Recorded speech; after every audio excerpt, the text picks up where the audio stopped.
listeners and viewers, to another week of education, the Teachers Talking Terror podcast, where Mike and Courtney are going to talk about a movie. This week, we have Evil Dead Rise, a movie that takes place in an apartment building and overnight, basically. Yeah.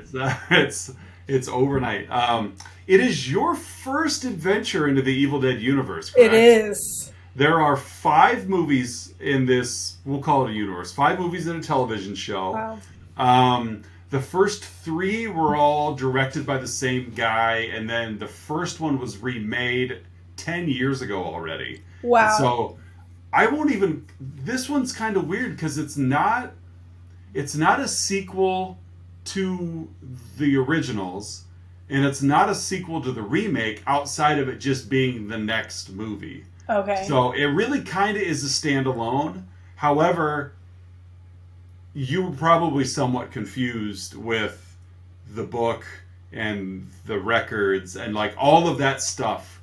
It plays out through all of the series. Like, okay. So if we were to start with the first one, that one would have, although that stuff would have been a little bit clearer, I guess, because it explains a little bit of the backstory to it. But we are jumping right into something that really took me off. It caught me off guard. Because I knew this movie just from the trailers takes place basically in an apartment. Mm-hmm. Yet this movie starts out at the lake. Yeah, and I like the beginning of this movie. I'm one of those people that if I'm watching a TV show or a movie, I'll Google what happens at the end. I want to know. And I've been really, really good with these podcast movies because I've not done that. Oh, good, because I didn't do it either. That's why this one caught me off guard. My wife and I broke it up over 2 nights. So the opening here caught me off guard because I'm like, there's no apartment around. Yeah. And so I like the ones that start and then it's a day earlier or 4 hours earlier because it's okay, I know how this is going to end. Yeah, I know we're out of order. but yeah, and breaking it up over 2 nights, we had forgotten about the opening lake stuff until most of the way through last night. And I was like, I wonder how this is going to go get us back to the lake. And she was like, oh yeah, I forgot about that. So yeah, we start out at the lake, and not only do we start out at the lake, but we start out in it, moments before stuff goes down. Again, you being new to the Evil Dead world, you have no idea what's going on. No. I knew as soon as they showed Jessica laying in bed, I'm like, uh-oh, she's got a deadite in her. So we've got 2 cousins and Jessica's boyfriend. They're just out at the lake. Jessica gets sick. Her cousin Teresa checks her out, and we get gore. Rips her scalp off. If you like gore, this is the one because it had enough of it. I loved it. Yeah, rips her scalp off.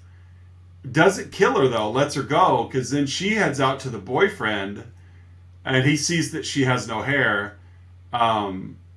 And then Teresa cuts his head off, and then we haven't even got to the title yet. No, basically kills her cousin, kills her boyfriend, levitates over this lake. And then what might be one of the coolest title scenes I've seen in a long time, behind the tree line, the title rises up from behind the tree line, even reflecting into the lake, which was cool. And we are now in the movie. And so that's how this one starts. And then, like you mentioned, we get the cool little intro of one day earlier. And we are nowhere near where we opened. We're actually at a bar. Yeah. Like a music venue. Yeah. Like a grungy music venue. Is this Beth?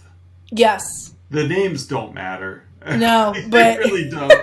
Beth, she's upset because she just got some news. Yeah. She's preggers. She's pregnant, and she really doesn't have a steady boyfriend or anything. So she goes to visit Ellie, who is her sister and a tattoo artist. Yeah, who apparently makes a decent living. Yeah. Because, single mom tattoo artist, pretty nice apartment. Yeah, of 3 children too that she. Yeah. I mean, so yeah, and In LA. yeah. Now, and I guess I thought that this apartment was nice, and like you just said, a pretty nice apartment, but it must not have been because they were condemned, and like I think, yeah, I think she did a good job keeping house. Yes. And I think that they needed it condemned so that there would be very few people there. Yeah, but I mean, I thought that they looked decent. Like, yeah, I agree. Go ahead. So they decide to order some pizza. Coming up, earthquake happens, and Ellie's not exactly excited to see Beth. No, she's not. Because I get the vibe that whenever Beth comes around, it's because she wants something. Yes. And I think Ellie kind of gets that vibe too. I mean, she loves her sister, but timing's off. And like you could tell with the comments, like, "Oh, I didn't know you guys broke up," and it's like, "Well, I called you twice." Yeah. So Beth is never there for Ellie, but always needs Ellie for her. Yes. And a hole opens up in the parking garage where the kids are. Yeah, because the earthquake. Yes. And so Danny, the only boy in the family, he decides to investigate it, which I mean... because the apartment building's an old bank. Yes. And so when this sinkhole opens up in the garage, he flashes his flashlight down there and sees a bank vault. So he's like, hey, thinking we're going to strike it rich because there's a bank vault buried under here. And with being a bank, they were supposed to have cleared all that stuff out. Yes. And so he gets excited, like you said, goes down into there and finds some just religious artifacts, finds this book. There's a lot of religious artifacts. Like religious horror movie-esque of like, if we hang enough crosses, we can ward off the evil spirits. Yeah, and like Jesus falls down. Yeah, it's like it's very heavy-handed, and like they're trying to convey that this is not a good place. Yeah. So he brings back with him 3 records and an old book, and takes them up to his room because he's thinking, which kind-hearted, hey, this is old stuff. If I could sell this stuff, I can help Mom. Yeah. So what does he do? Well, naturally, he tries to open the book, which, newsflash, if your book is latched together with fangs... Yeah, no thanks. You are either trying to open a really bad book in the Harry Potter universe, or just don't open a book if it's bound by fangs. Because he pricks his finger... bleeds blood onto this book that absorbs it. Newsflash, this book is called the Necronomicon. It is the Book of the Dead, and it is bound in human flesh. This is all from before. Like, I wasn't expecting you to know it, because you're not a veteran of these movies. Reminded me of the book off Hocus Pocus. Basically, yeah. but this is the scary movie. An eviler version. Yes, a much more evil version. But yeah, it's bound in human flesh. It's Book of the Dead, and all of the artwork inside is crafted and drawn in human blood. Okay. Something that Ellie and her crew don't obviously know. Yeah. But yeah, these books are just in a safe deposit box at this old bank in LA. I'm glad they did an okay job explaining why, because the first series of movies all take place in like North Carolina, like like Tennessee, like a cabin in the woods kind of thing, and then this one's like an apartment complex in LA, and I'm like, the book? Like, I didn't know how the book got there. They do okay of explaining it, but yeah, he's messing with the book, pricks his finger while he's listening to one of the records, because this kid's got a record player. Because mom's hip and cool, and so, but yeah, basically the recordings are the first one is a priest who's talking about his research into this book, the Naturom de Monto, and they're talking about deadites. Again, the more Evil Dead movies you watch, you'll get it. But yeah, and then he starts reciting this chant, this incantation that summons the demon spirits. And it happens in every Evil Dead movie. Like, some idiot, because it's not like worldwide news. Yeah. You know, this isn't like Bitcoin where everybody's heard of it. Even if they don't understand it. This is just, you come across the book, you thumb through it, you play the recording. The recording summons the evil spirits, and then you have to fight. And that's what this movie is. So yeah, it awakens the Deadites, who we see, there's a lot of Easter eggs in this. Once he finishes that chant, it like flashes outside and you see this like fast moving camera low to the ground. Yeah. Like that's the Deadites view. Okay. You get that again all the way back in like 1980s Evil Dead, the first one. Which is such a great movie. It's raw though. Like, you could tell it's a bunch of friends with a camera just outside recording. But it's really, really good. And then, of course, the Deadites arrive, so the power goes out. So. And Ellie is now, like, not taking her own advice because she told the kids, you're not supposed to get in the elevator after an earthquake. Well, right. She hops in the elevator, and, like you said, the power went out, so she's trapped there. Yeah. And it's just, like, something is, which you had said, the Deadites, it reminded me just, like, of a strong gust of wind. Yeah. Just takes her, throws her against the wall. Yeah, basically, she's trapped in the elevator, and then she's trapped by the elevator. Yeah, like this Deadite force, and you never see a Deadite unless it's possessed you, and that's the case again for the whole series. It's always this overwhelming gust of energy. And then if it possesses you, that's when you start seeing it personified. Otherwise, it's just this brute force making its way through. But she goes back to her apartment. Yes. After she's like almost like anyone like religious. Like she's almost like crucified. Like it's like tying her up, cutting her open. Yeah, cables noosing from the her. elevator. Yeah, it's pretty graphic. But like you said, she makes her way back up. She is like just out of body type walking. Oh yeah. Yeah, you can tell this is off. And Beth is like, "Are you okay?" Like as she walks in, and it's like, don't talk to her. But they help lay her down. One of her neighbors, I take it, is kind of religious because he's like, let me pray for her. And he's like praying for her and stuff. And they just lay her down in the bed. Yeah. And she begs Beth to take care of the children, protect the kids. Yeah. It's like Ellie doesn't know what just happened to her, but she gets the vibe that, this isn't normal. Like, I don't get attacked in elevators often, but when I do, it's never by the elevator. Exactly. So she dies. Yes. And I don't know what floor they're on. I think it shows, but it's like 5th floor, 7th floor. Like, they're up there. But the staircase collapses. The elevator's broken. And they can't get to it. Like, they're trapped. They can't get to a fire escape. Because, again, they're thinking, they try calling 911. Like, they cannot connect outside of the apartment. Yeah. And they're in there with dead Ellie. I mean, she's just dead. She's not deadite yet. She's just dead.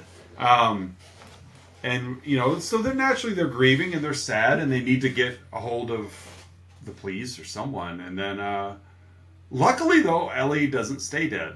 Right. She comes back. They're so lucky. Like, we thought we lost you. But I think they would have rather, because she comes back and it was cool how, like, the book flipped to, like, what she was coming back as. Yes. Yeah, that was a cool little twist, is all of the design like you said, all the illustrations in the book are manifested at some point in the movie. And Yeah, so she comes back. She attacks Bridget, who is her oldest. Yeah. And it is like she takes a tattoo gun to her face and just before she does that, she grabs a cheese grater. Oh, she did the.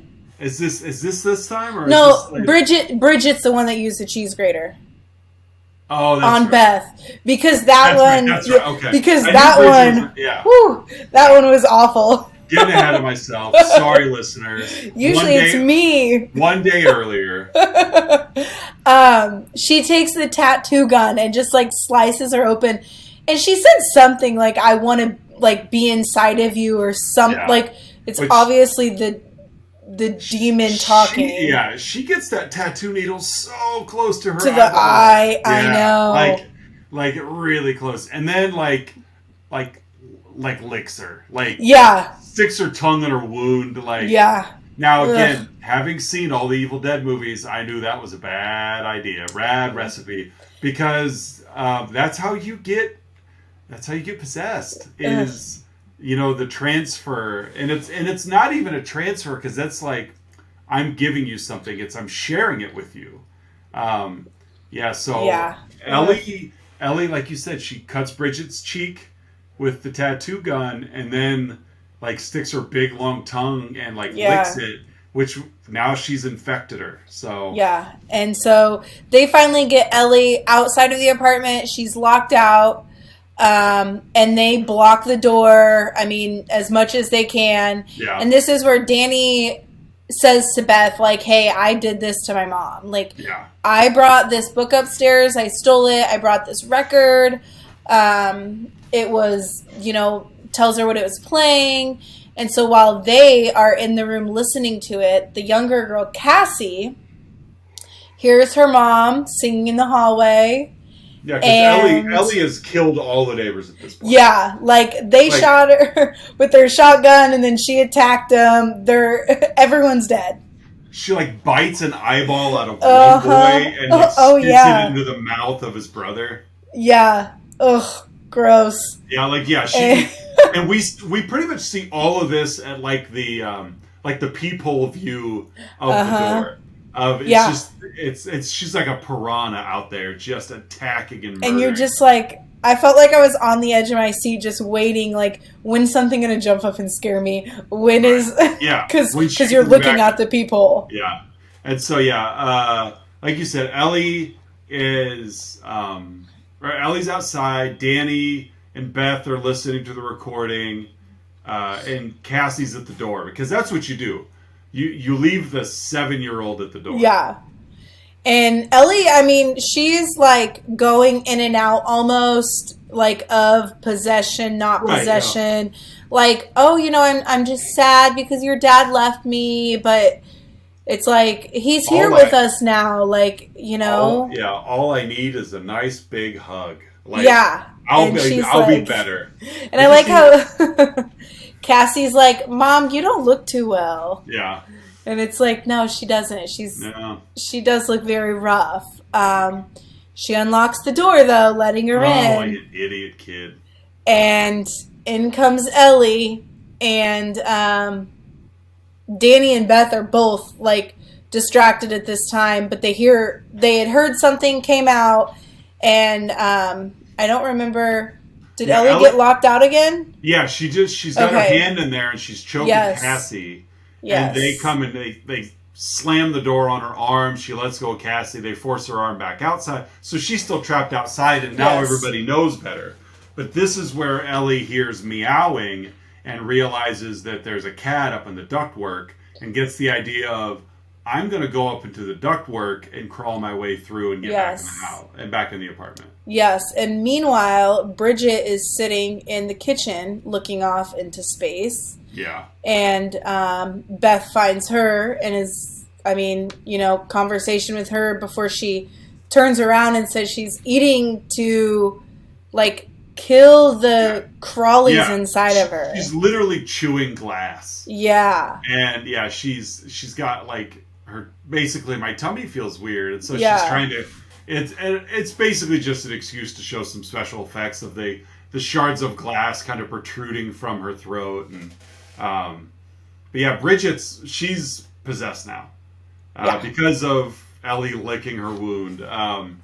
So yeah, this is where Bridget attacks Beth with a cheese grater to the calf. Oof. Just shreds that skin. Ugh. She just zests her leg. Yeah. But luckily though, Danny and Cassie, where she takes off to attack Danny and Cassie, but it annoys me a little bit when movies do this. Cassie had been building this doll at home called Staphany,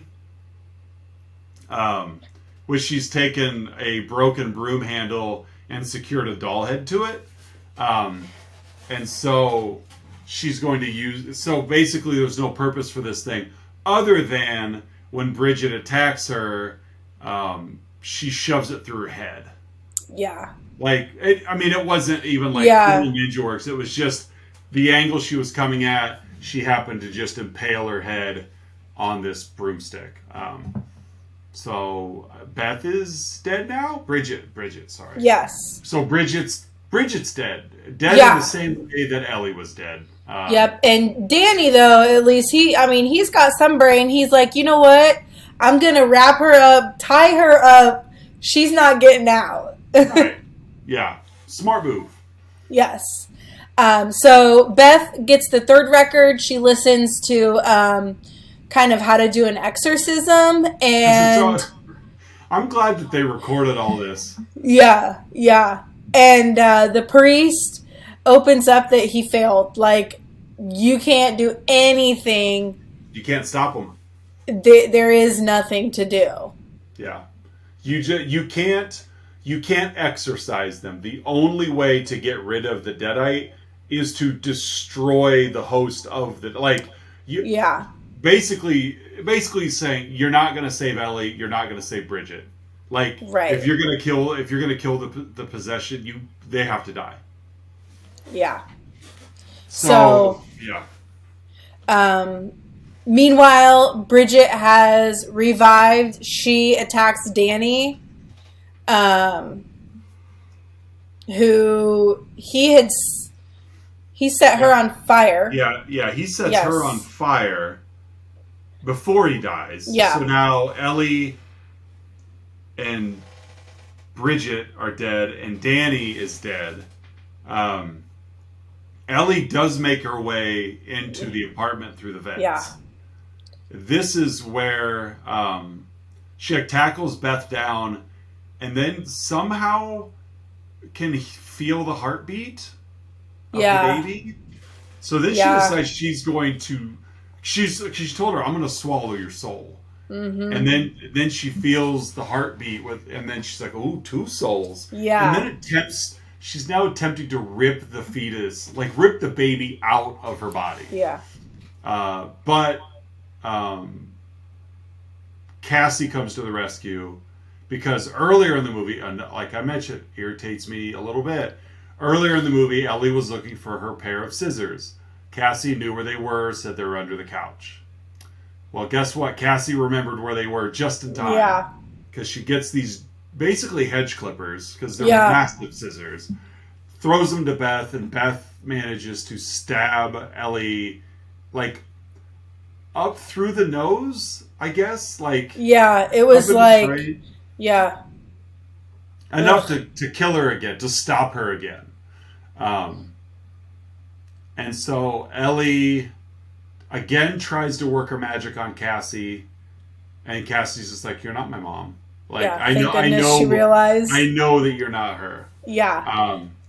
So now we've got Beth and Cassie needing to escape, and Beth's like, "We need to try the fire escape again. There's an apartment across the way that's all locked up. Maybe if we break into there, we can get in."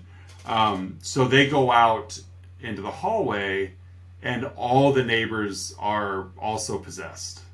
And Danny's possessed. So it's like there are multiple Deadites now. I could think 6 or 7 Deadites. Yeah, and they're like, now the book has shown they're like a multi-headed. Yeah. They're all formed into they're gonna merge into this. Yeah. This giant I think the book called or the recording called it like a marauder, Yeah. something like that. So the only place Beth and Cassie could go is the elevator. Yeah. So they head on down. Yeah. And Not before it fills with blood though. yeah, it's like oh my goodness, what was that movie? Shining. Yes, it's like another Shining, like Yeah. blood's just flowing out of the elevator. Yeah. So yeah, we're here. They have like busted out of the elevator and all this blood. Yeah. I think what happened, and I could be wrong, I think what happened is, because at one point they cut to a sign that said like the weight capacity of the elevator. Yeah. I think what happened is the elevator filled with so much blood that the weight of it had it fall. Got you. And when it fell and crashed open, Beth and Cassie were saved because they were enclosed in all of this blood. So there wasn't any impact for them. Yeah. Because they were already like submerged in all of this. Floating. Yeah, basically floating all this blood. So they head to the parking lot. Get in this car, gonna drive away, which, I mean, hey, wonderful idea. Of course, the like garage door, gate door won't open on time because why would it? No. And so they finally, when it opens, and then they drive over like one of those spikes in the ground, kind of that hadn't been lowered yet. So now they have a flat tire. Yeah. And here is this merged. I forget what you had said it was. Marauder. Coming at them. And I don't know how they kept so quiet, but they did. They get out of the vehicle, and that marauder is like just circling, and just a little cat and mouse chase, just circling around the vehicle. Yeah. Thankfully, there was a tree service truck parked down in the basement in Los Angeles. In Los Angeles, because there's a lot of trees being removed in downtown LA. Yeah. Whatever. There's a truck parked there that's got one of those like industrial grinders, mulchers to it. So the marauder grabs Cassie and is going to cut her head off with a chainsaw. You're not an Evil Dead, like you haven't seen them, so chainsaws are very prevalent, shotguns are very prevalent, flying eyeballs are very prevalent. Like there's a lot of little Easter eggs in this movie to the previous one. So so Ellie Marauder is going to cut Cassie's head off with a chainsaw. Beth distracts it, and they end up getting the body shoved into this wood chipper mulcher. Yeah. And that's really it. They grind up the whole marauder. Yeah, and like Ellie's head is out last, and I loved I just loved where like before Ellie had gone in, like where she's like taunting like you're gonna be a bad mom and stuff like that. Like I loved how you could see her body just ripping apart, being pulled in there. Some of you that don't like gore would not appreciate it, but it was just like the flesh ripping apart. Oh, yeah. Because we had seen, because it's not one body, it was several bodies that had merged together. And this basically is tearing those bodies apart at the seams where they had been molded. Put together. And so it wasn't like seeing someone ripped in half. It was literally just like seeing the extra piece. Ripping the seams. It was kind of cool. Yeah. Beth and Cassie survive, and then we're reminded that the movie started at the lake. Yes. Apparently, and this doesn't make any sense to me. Again, Jessica, the possessed of the first movie, also lives in this apartment complex. Yeah. Where's she been though? That was my question. Don't know. She lives there. Maybe she's staying with her boyfriend. We can chalk it up to that. Like, well, she left her apartment that night. It's like, I'll see you tomorrow. Oh, yeah. So it's like all this time that shotguns are going off and elevators are falling and stairwells are falling, like all of the internal destruction going on.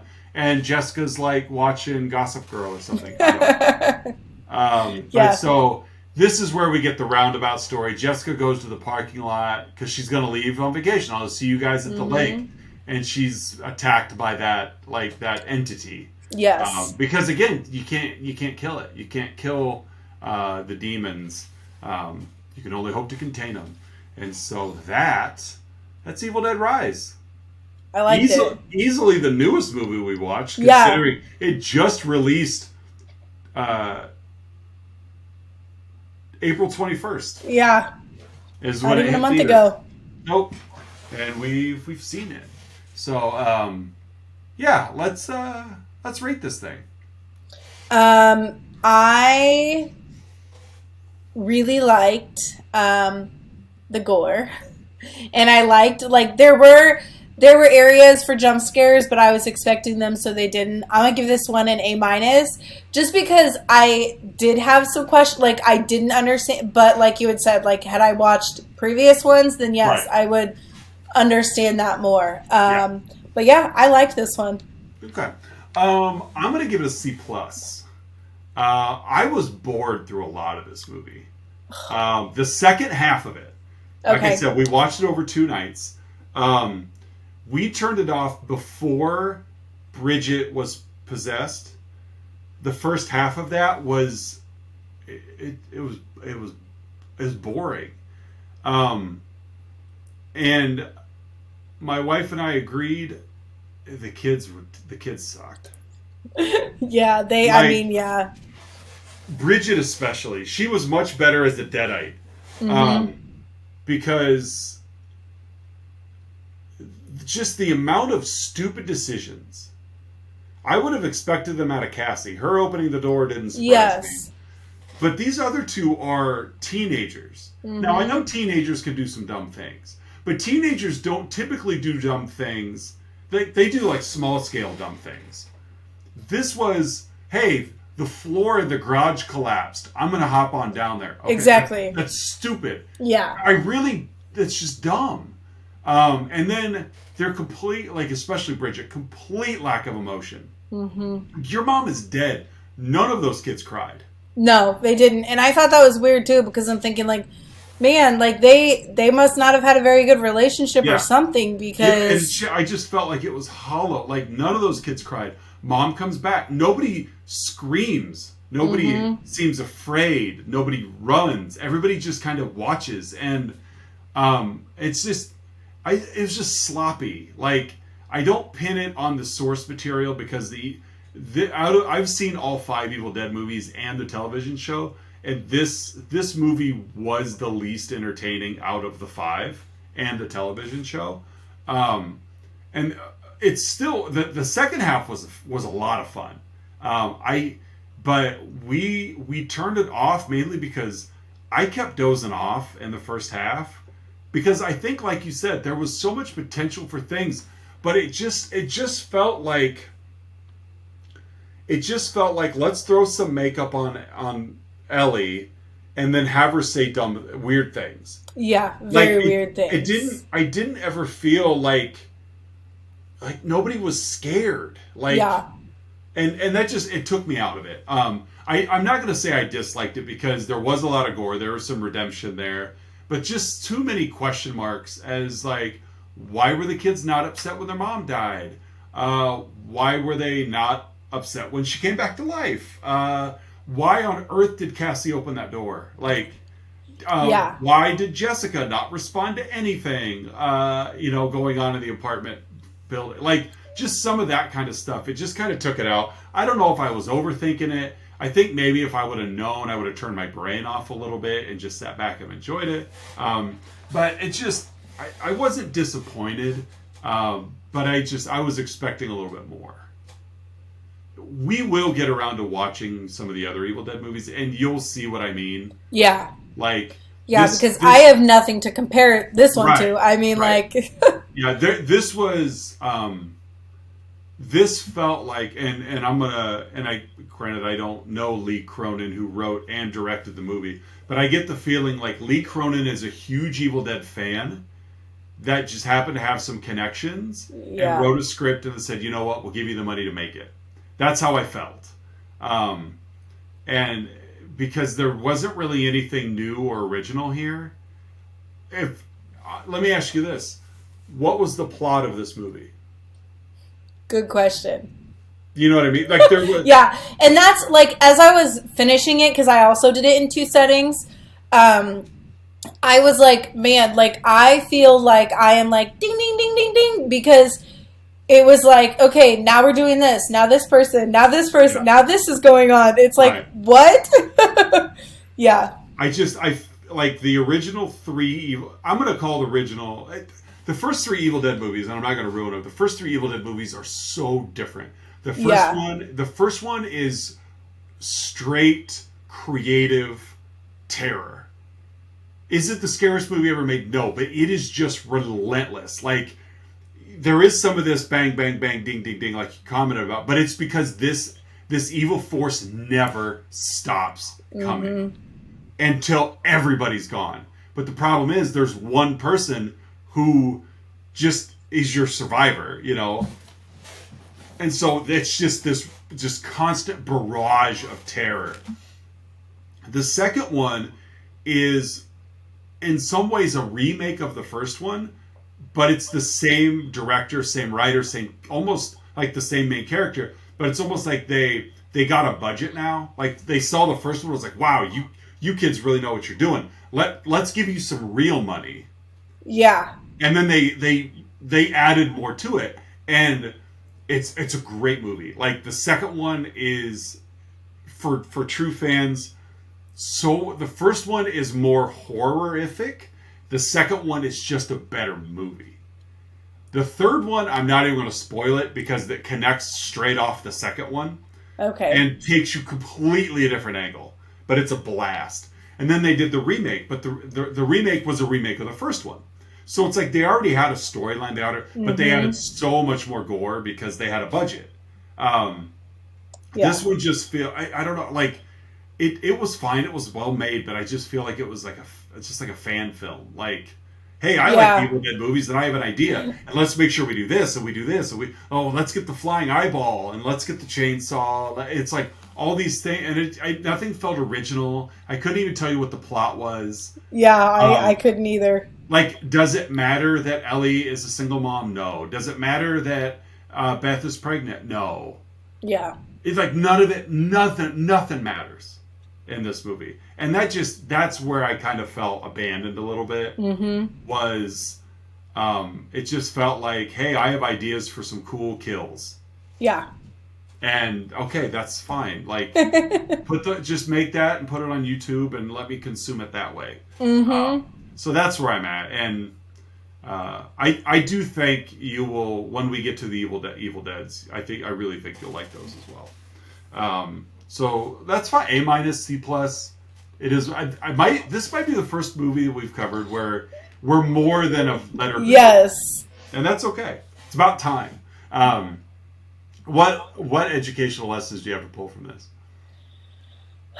I don't know. The only thing I could think of is like, this is why you don't steal things, because he wouldn't have been in this position had he not stolen this and opened up Pandora's box. Basically, yeah. That's a good point. Good point. Mine was just, I can't top that one other than I don't know. There's all the characters in the movie were dumb. Don't be dumb. Like don't be dumb. Like, just bad decision after bad decision. Yeah. Just dumb. So.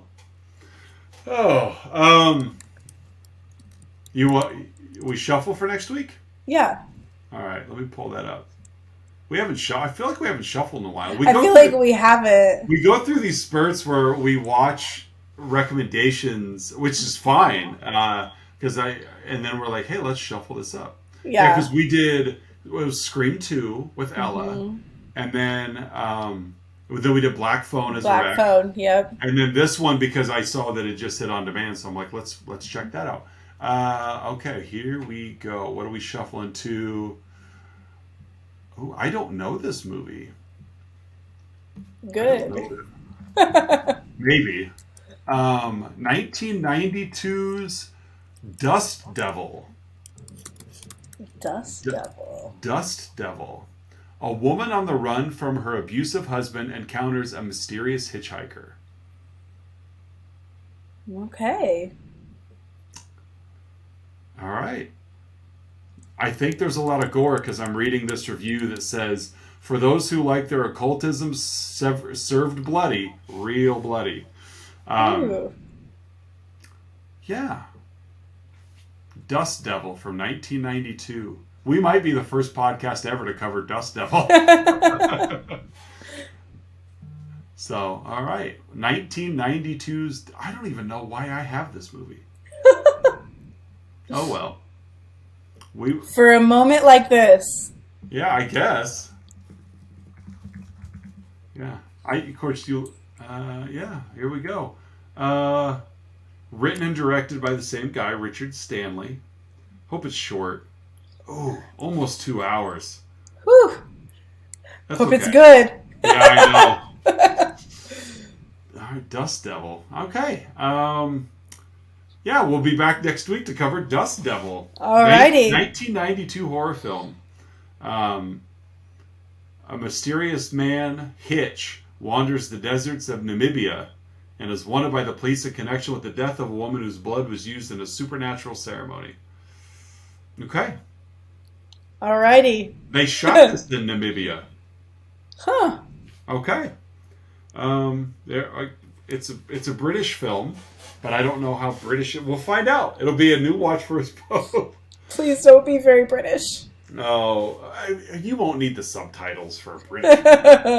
So, all right, we will be back next week to cover Dust Devil. Social media wise, you know where to find us: Facebook, Instagram, and Twitter. Yeah, we're still waiting for those comments and reviews and all that other fun stuff. But either way, we enjoy this. And this will be our last episode probably before school's out. I know, 4 days. Not that I'm counting because That's I love okay. my class this year, but 4 days. 4 days. It hit me, what is today, Tuesday? Wednesday. Wednesday. It hit me Monday. Monday morning, I got to school and I was like, yeah, I'm done. Even Friday, I was like, I have so much to accomplish still. Yeah. Monday, I was like, oh, yeah. I'm done. Yeah.